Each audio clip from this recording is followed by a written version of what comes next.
Hey everyone, this is Ian Miller from Shimoda Designs. Today I have a very quick tip for you when it comes to rolling your bag. The first thing you want to note is the silhouette. Hey everyone, this is Ian Miller from Shimoda Designs. Today I just have a quick tip for Action X owners. It involves the roll top and how we suggest you roll it.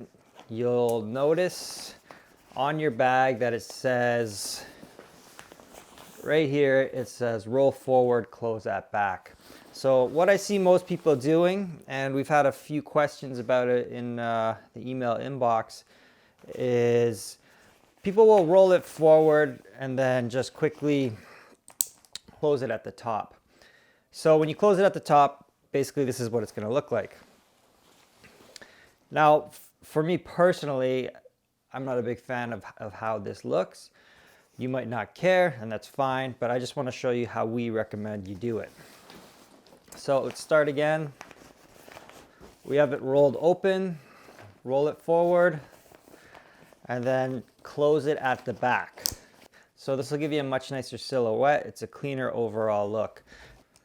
Now the only difference there was that instead of closing it up here, I just closed it at the back. So that's it. That's really all you need to do.